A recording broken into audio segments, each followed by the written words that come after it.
Hello.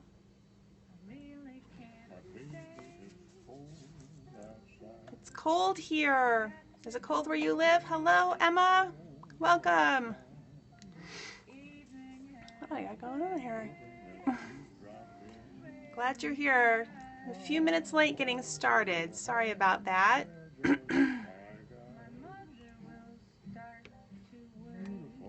I like to play music for a minute or two while people get in. Emma's, how's your day going?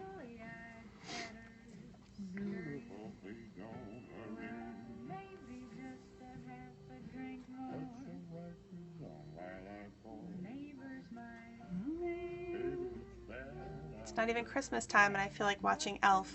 This is your first time? Well, welcome. I'm glad you're here. Emma, do you homeschool?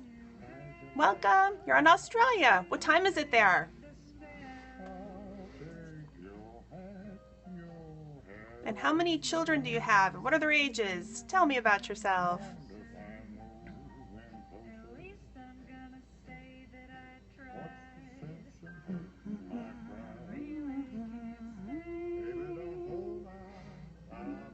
It's cold outside.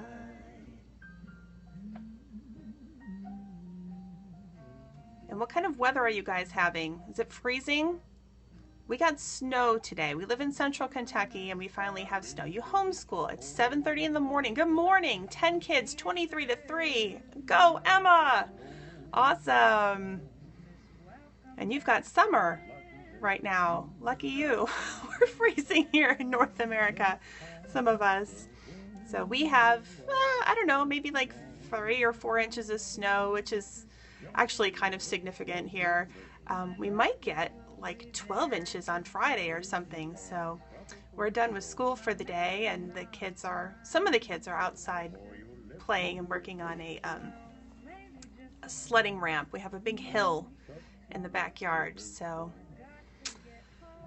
they're working on that. So that's fun, but very cold. Hot forecast, 38 Celsius. 38 Celsius. What does that translate to? Let me see. Gonna look it up, see what the conversion is. So it is 38 Celsius. 100 degrees. Oh my gosh. It is hot there. Emma. Whoa. Do you have air conditioning? Ugh, I wilt in the heat. I wilt. So fragile. All right, well, we're going to go ahead and get started today, but I am Erica Johns. I am the owner of, oh, no air conditioning. Whew, my goodness sakes, I'm sorry. That sounds very uncomfortable. I am the owner of enrichmentstudies.com. We have great resources there for homeschool families to learn more about composers, artists, art appreciation, poets, and other great stuff. And you can actually, welcome, you can actually go there and sign up for our freebies. Did everybody get that wanted to get it? You can join our free subscriber perks membership, and every month you get a free product, and I send out encouragement for homeschool moms, and we regularly have sales and things like that, and I blog, and just last week we talked about sharing art with your children, taking your kids out to see art and things like that. And so some of it's arts related, some of it's just regular homeschool or motherhood related. And so anyways, check that out. But this month I've started being more purposeful about scoping. And so I've had on Tuesdays a Home is Where the Art Is series where I've just been doing a little home art tour at noon Eastern time. And then on Wednesdays at 3:30 I've been doing a homeschool topic. And so the first Wednesday I talked about beating the winter blahs and things that you can do to kind of keep things fresh during second semester. And last week I talked about, watch me now, I can't remember. What did I talk about? What to do if you feel like the wheels are coming off of your your homeschool. And one of the things that I referred to was how sometimes if you make a hasty decision during second semester when maybe you're starting to feel kind of down, you can find yourself in what I call the disempowering situation in your homeschool. And that's actually something that I've been thinking about for a while, and I decided to go ahead and talk about the disempowerment issue this week. And so yeah, and thank you, Emma, for reminding me. If you guys know homeschool moms that you think would need some encouragement, go ahead, and if you would do the swipe and share, I think you can share with your followers here on Periscope, Facebook, Twitter, and invite them to come in. So maybe this will help somebody, or maybe it will help. If it doesn't help you, maybe you can share what you learned with a friend, and it might just be helpful to be aware of. My husband and I have been married for almost 25 years, and we have 6 children. You enrolled your daughter in Spanish 2 and her math. Very good. All right. How old is she? My husband and I have 6 children ranging in age from 12 to 23. We've homeschooled for most of the last 18 years. And so I've learned a few tricks of the trade. She's 17. Very good. Very good. And remind me of your name. I got to meet you at the game night last Friday. So I'm glad you're here, and we can connect this way too. You did it for your sanity. That is a perfectly good reason to do that. Amen to that. Yeah. Karen from Houston. Well, hi, Karen. I'm glad you came today. So, and forgive me if I like to respond to the comments, but sometimes it makes me get scattery. So sometimes I might keep talking, and sometimes I might get scattery. It's just real life. Okay. So, disempowerment. What am I talking about? Oh, my husband and I, 6 kids, 18 years. Yeah. So anyways, see, scattery. I'll give you some examples of what I'm talking about. I'm in a really sweet group. No, you're fine. You can make all the comments you want. And I know sometimes people talk amongst themselves and make comments, and that is totally, totally fine. So do not feel like you shouldn't comment. I didn't mean that at all. One of the sweet groups that I'm in is the Read Aloud Revival group. And there was a day where I saw a mom in the group, and she was feeling discouraged because her family wasn't like sweet Sarah Mackenzie's family that runs the Read Aloud Revival, and her family wasn't like Sally Clarkson's family that loves to snuggle down with a cup of tea or cocoa and listen to books. You know, this lady was saying, my kids are loud and they like to ram around outside and they don't want to sit and read books. I'm in some Charlotte Mason groups, and sometimes I see moms that are complaining about the twaddle books that their kids want to read, and they're like, oh no, why I try to do everything right, and why does my child like to read twaddle, and how can I fix it? I've seen moms in the Charlotte Mason group that are actually posting pictures from like a used book sale, and they're asking, is this a living book? Should I buy it? Is this good enough? So there's an example of something that I've observed. I've seen moms in like classical conversations that were, burnt out. Their kids were burnt out. Their husbands were stressed under the burden of the cost, but the moms had gotten really wrapped up in feeling like this was, the very best, and anything else that they might choose to do was going to be some sort of disservice to their children. And so those are just a couple examples, and we're going to talk about more. But when I see this, I just want to encourage homeschool moms to stand up and become more empowered in your homeschool decisions and in the choices that you've made. And I see so much of it. And of course, as moms, we care so deeply. We're, hugely invested in our children and in their education. And, we're often, if the mom is the sole teacher, we're bearing the full, responsibility or even burden of the outcome, and there's whatever pressures we may be experiencing from other people in our lives and stuff. And so it's a lot. And so, it's good that we care so much, but I want to talk about this, and I want you to talk back, about your experiences and whatever, because partially this is a personality thing that I don't struggle too much with. I don't really care if other people, think that I'm doing it right or wrong or whatever. There's, all sorts of decisions I've made since the first day I had my first child that people said, oh, you're doing it wrong. And I just said, yeah, well, you do you, I'll do me. Thanks. And so that comes easy to me, but I know, for some people it doesn't. I want to encourage you. I want to kind of help you power up. So let's talk about some ways to recognize disempowerment in yourself. Okay? So one would be like if you're in a homeschool situation, you're reading about a philosophy of homeschool or an approach, and the message doesn't resonate with you, but somehow you're feeling like maybe you still have to do it. There's lots of options for homeschooling available, as we all know. There's strong, convincing, and inspiring proponents for each and every one of these approaches. But guess what? They're not all going to be right for you. Most of them aren't going to be right for you. So, if you hear about, XYZ method and it makes your heart sing, dig in and check into it further. But, if you hear something and you're just like, nope, nope, nope, nope, nope, good. Yeah, it does help as you get older. You do care less about what other people think. So if you're seeing something and you're just like, no, just that's not a good fit for you. And it's okay, even if all the ladies at your church, think that, XYZ program is the greatest, if it's not for you, it's okay. It is okay. The timing might not be right.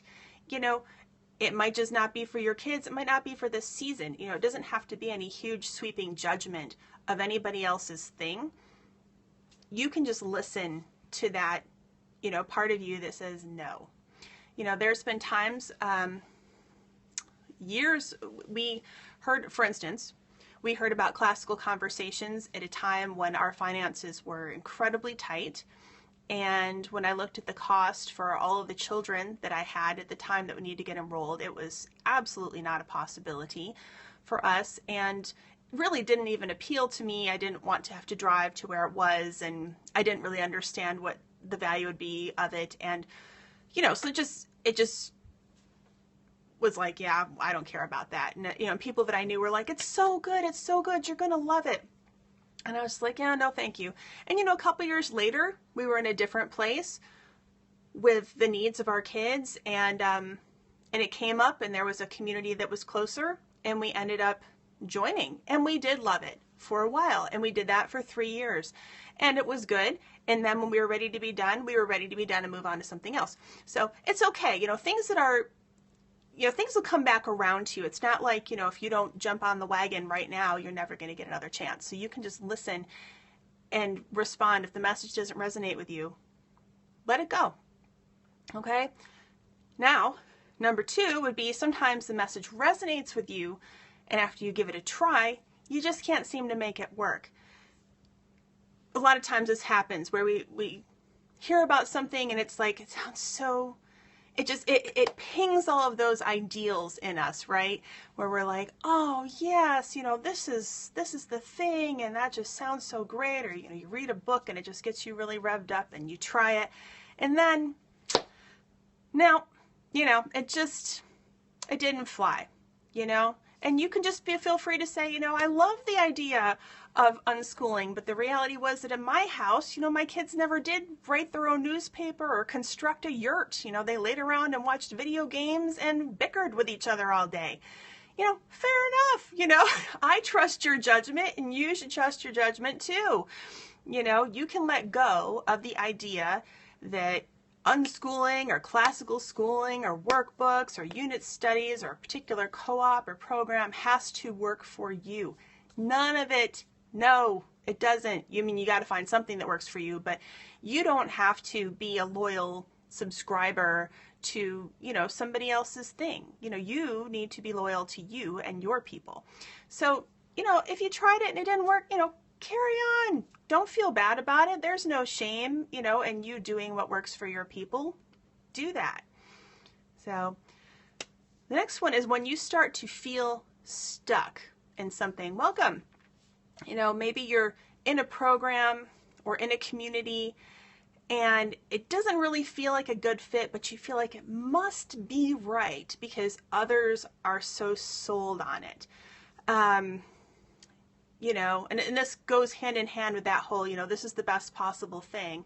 And, and you just feel like, we must just not be, we're not getting it. We've got to figure it out. We got to stay in here.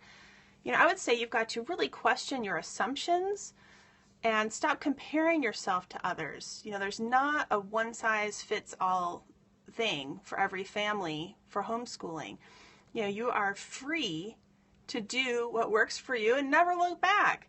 So don't let yourself feel stuck. If it's not working for you, move along. Next one. When you always or often feel like you don't know how to do it right and you keep having to ask others for validation. If you're constant, now, and I don't mean like when you're new and you're like, kind of help me get a feel for this thing. I'm not really talking about that, but I'm talking about, when you've already been in a situation and you're just, you still don't feel like you can trust yourself of, is this a living book or is this the classical way or, whatever, learn more about it, but also loosen up, and this thing about the people with the books and the twaddle and the worries, I feel like asking these moms, do you ever eat a candy bar? Do you ever like to have some dessert? Do you just want to always eat Sprouts? The healthiest thing you can get your hands on? You're like, everybody likes a little twaddle in their life, And sometimes, for kids, they read a dumb little book, but it tickles some sort of point of delight within them. It's okay. Chill out. Nobody wants a mom that's on their case all the time about, that their book isn't lofty enough and, their book isn't living enough and it's bad of them to want to read, whatever, Junie B. Jones or something, they're reading. It's okay. I mean, as long as the content isn't something that you're like actually, morally objecting to, loosen up, it's going to be okay. And, the ghost of Charlotte Mason is not watching over your shoulder. You can just be free and let your kids be free about these things. All right. Next thing, when everybody else is so great at something in this realm that you're in, but you can't seem to manage it. Been there? I've been there. I will tell you, we did the classical conversations for 3 years. I tutored foundations for 2 years. I enjoyed foundations very much. My bigger boys went into challenge, and one of my older boys is dyslexic. And so reading and writing are always much more of a turtle's pace sort of thing for him. And challenge is not only challenging, but it is like super speed, high pressure work. And, I have some friends whose kids are in challenge and their kids are thriving. Their kids love it. Their kids can get all their work done. And they're in piano and they do a beautiful job. And they're in sports and they're great at it. And they've got chickens and cows that they take care of. And they're in their youth group. And they're, on the worship team at their church. And, it's like the list of the accomplishments of their children amazes me. They're wonderful people. I am not one of those people. I can't even wrap my head around how they do it. But that's neither a bad on me or, it's just different. It's different, so it's fine. So they are good at it, so rock on, folks. More power to you. And the other night, my boys had a basketball game. We actually had 4 basketball games back to back, and we had like one started late, one went into overtime. It was like everything was like backing up, and it was approaching 10:30, 10:45, I think, and we weren't even done with the final game yet. And some of the moms were talking, and the one mom who also teaches challenge, it's a friend of mine, her son that was on the basketball team, she said, he hadn't even been able to get all of his work done that day, and the next day is challenge day, and they have to get up at 6 o'clock in the morning and go so that she can teach and he can be in class. And she said, his work isn't done, so when we get home tonight, he still has schoolwork to do. And I had this moment of realization that, like, oh, this is a totally different thing than what I would do. I would never get my kid home at 11:30 from a basketball game and then say, okay, now you got to write this paper. At our house, I would just say, if you were going to challenge next day, I'd just write a note to the teacher and say, sorry, life happened and it didn't get done, and we'll bring it to you next week, But, I guess this is part of the key of how their kids are excelling and accomplishing many things, because they, have a different sort of way that they handle it. It's fine. But, just because someone else is great and can manage it doesn't mean that it's for you or your kids, and that's okay. It's okay. And the next one I want to talk about is when you're looking at a program and you feel like you're actually being told to do something that kind of violates your own conscience about parenting or whatever. When you know in your gut that something doesn't seem right, lean in to that feeling some more and check it out. And I don't mean, just have a knee-jerk reaction about it, but, over the years, there's been different things that have come and gone that people have gotten really excited about that looked so wonderful or perfect or holy or whatever.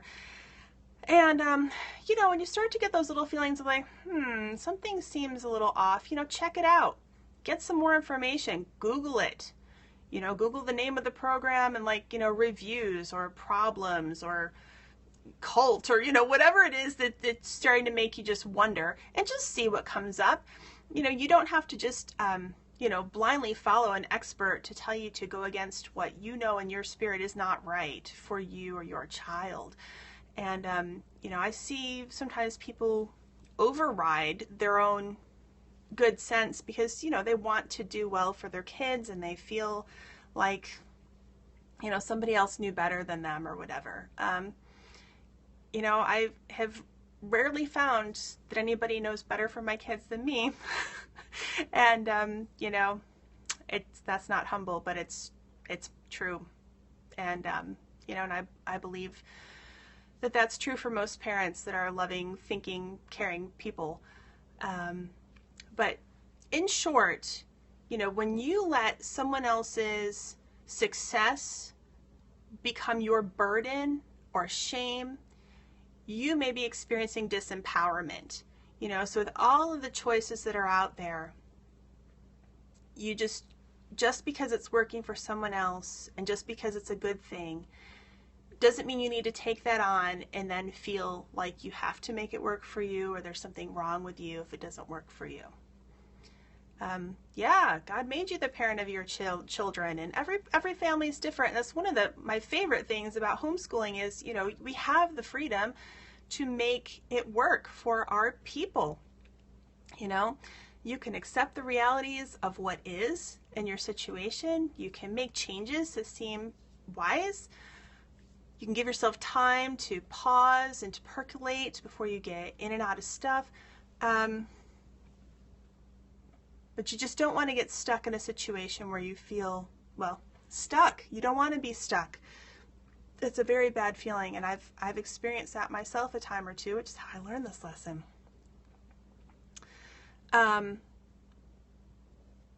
One of the things that's really important that I talked to in one of my earlier scopes this month was that it's really important to take time to fully evaluate anything that you're getting into. And that includes even if you've been doing it for a while.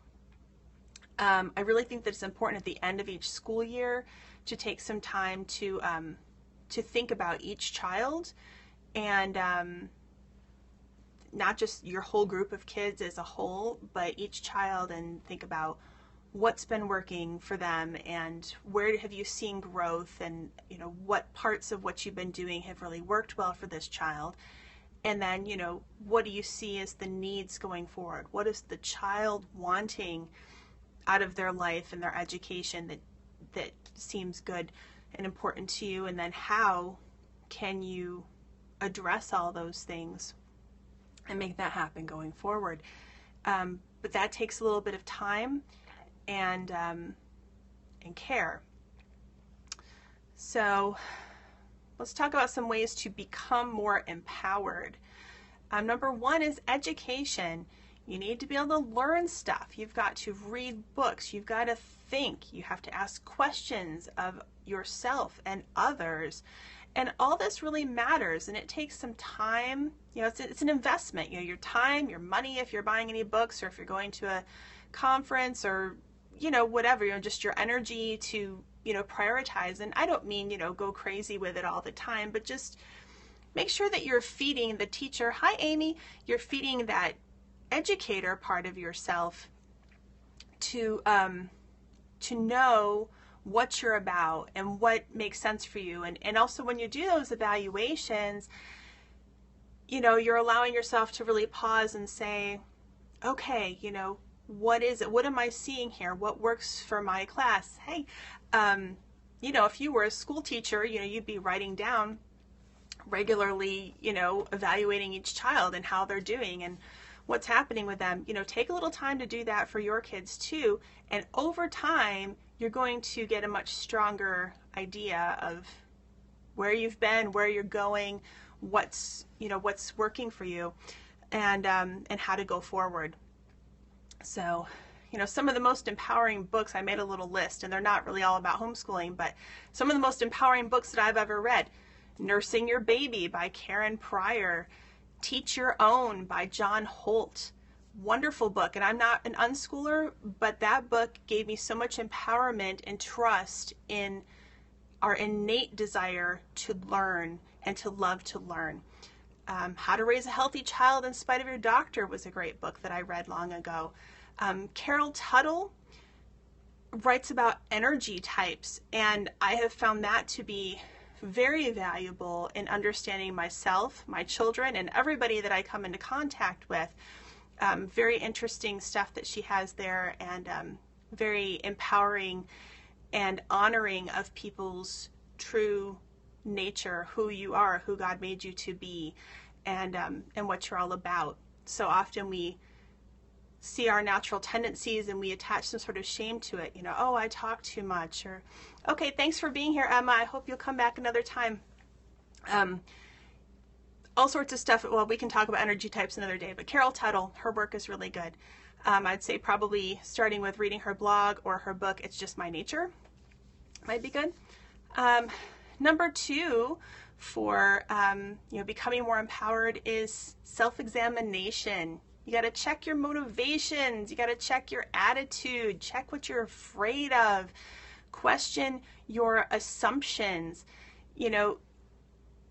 There's all sorts of stuff that's coming at you as a homeschool mom with, if you've got whatever, the grandparents aren't happy you're homeschooling, or maybe your husband even feels skeptical about it, or, whatever, or just internally, your expectations, your pride, your fears. You've really got to be like brutally honest at looking at yourself. And when you feel like kind of about stuff, stop and say, what is it about? Why do I feel so sure that I have to be in this program that feels like such a bad fit, that I stink at so bad? And I'm not saying that every situation that feels difficult is bad for you to be in, because that's not true, but you got to check it. What's it about? Am I trying to be something I'm not? Am I afraid of letting somebody down or disappointing them? What's going on there? Number three, know what matters to you. What are your priorities for your family?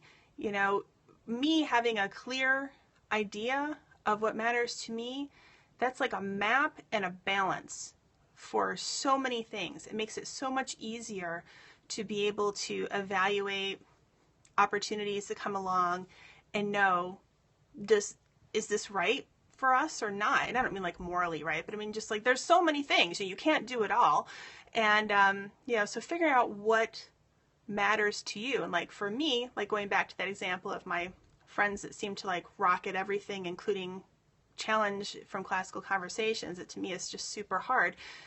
They have, things that are very important to them, and that type of education and the type of, level of intensity that their kids are in competitive sports or whatever. Like, those are some things that are important to them, and that is fine. For me, I have different things that are important to me, and zooming, like accelerating at a bunch of those things is not actually the most important thing in our family. It's also fine. I appreciate and affirm, all of my friends and all the different ways that they do things. It's not all, everybody has their own way, and that's all right.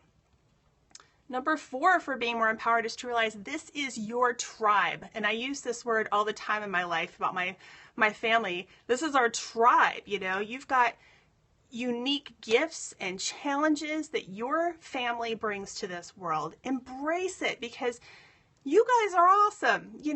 It would, and I don't care, if you're, which way you're awesome. I guarantee you're awesome at something. And, you're awesome at being you. You're the only you that there is. And I don't mean that like in a stupid bumper sticker sort of way, but, you don't need to change to be like somebody else's family. Nobody else can be your people, so you need to really like rise up and take your place in the world and be the people that you are meant to be, and help your children step into being who they're meant to be, and this goes back to like respecting the true natures and gifts that we have and really developing that. And, there's no power in constantly fighting against what God gave you to work with and saying like, that's not good enough, oh yes, it is, go ahead and, move forward with your tribe and what you've got to work with. Number 5 is don't be afraid to question things and to question the status quo. You can look at things and don't be afraid to ask, does this matter? Why does it matter? What is it about? And in a, not in a sarcastic way, but in a like, help me understand this way. You might come away with a fresh perspective about something, and that might help you decide to do something different, or you might more fully appreciate your choice not to do it. But go ahead and ask those questions and take time to consider things. I'll give you an example. And of course, this will make some of you guys go be like, oh no, she's all wrong. That's okay, because see, I don't care if you think that I'm wrong, so I'm so empowered. But Latin, Latin's a very big thing in classical conversations and in challenge. And I did not grow up doing Latin, and I was like, why do we care? And, so I got the standard answers of like, well, because, all the Romance languages come off of Latin, and there's a lot of, root words that are Latin roots, and it helps you learn other languages, blah, blah. I heard all of that, and you know what I think? I don't care. I'm not buying any of that. I think you can learn Latin roots without suffering through all of Latin. I think my kids can learn Latin and Greek roots and go on just fine and have a mighty fine vocabulary, just like their parents do.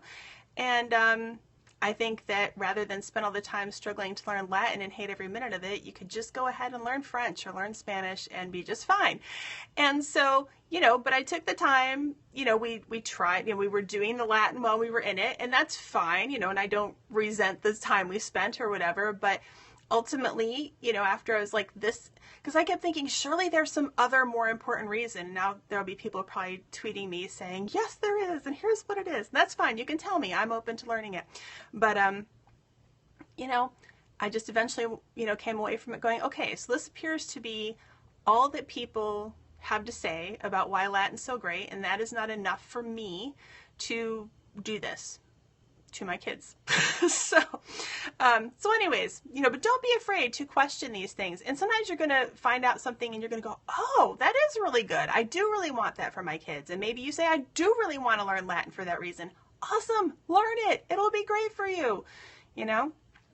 Okay. And circling back to my, I talked about this before, but the evaluations I think are so important. And I've already put it on my calendar. I'm planning to do a scope about evaluations in April, but I really encourage parents to do like a one child at a time evaluation, like toward the end of the school year. Don't get too far into summer when things have faded out, but like right toward the end of your school year or right after the school year is done.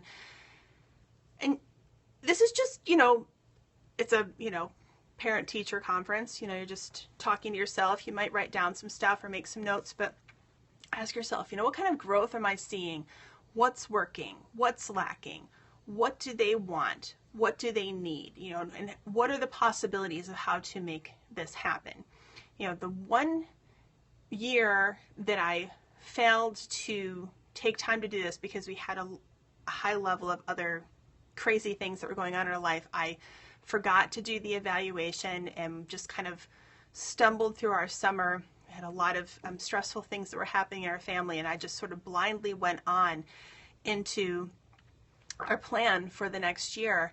And it was like, once the school year started, I just realized, oh no, this is terrible. Like, this is not at all what we need right now. And money had been spent, and we were in this program, and and we were like, well, now we're in, so we're gonna have to try to make the best of it. And it was just terrible. And it's just like it was so hard. We actually we only did first semester, and then we walked away because it was pretty much just like your program or your life for us. And not quite that dramatic, but really it just felt like it was crushing us to be doing the program that we were doing. And not because the program was bad, just because if I had had the time to think and realize what we were in need of, I would have realized this was not it, and we needed something much, much different.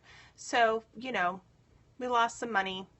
We lost a semester that wasn't so great, but learned a really important lesson. And so now I'm like a huge, we've got to evaluate. We've got to make sure that we know, what we're doing and why, and that we've really made a conscious decision, and that you spend time in the summer planning, learning, thinking. So that's it. I hate to see homeschool moms that are just in such a disempowered situation where they don't really know what they're doing or why, or they feel like they're not measuring up or whatever. And, with a little bit of effort to think and prepare and know yourself and your kids, you can really be in a much, much better, stronger position to create a homeschool situation that works for all of you. So that is my hope for you. So that's it. Any questions, comments? And I'm sorry, some people are just getting here at the tail end. I hope you can watch the replay. Have you ever found yourself feeling like you were stuck in a not great situation with your homeschool curriculum, program, anything? Philosophy? I'm not going to belabor this if you don't have any comments, but all right. I am actually going to be on again tonight at 9. Well, it's not at 9, but there's a Mommy Scopes Mom Hop that starts at 9. It starts with Amy Weiler from, Polka Dots Wishes? Somebody is going to know. Maybe you can type it in if you have fingers available to type it in. But anyways, there's going to be a fun mom hop where people just spend between 5 and 7 minutes introducing themselves, and you hop on to the next person. And so you could get to know a lot of ladies that are getting started with scoping, and hopefully make some new friends and give some people a little support while they get going on their little scoping journey that many of us are on. And then next week, I'll be back on Wednesday at noon Eastern Time for Home is Where the Art Is.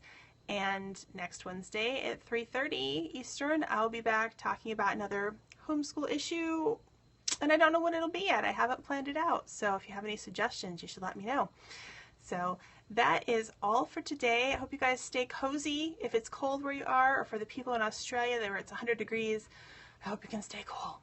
So I hope to see you guys another time. Thanks for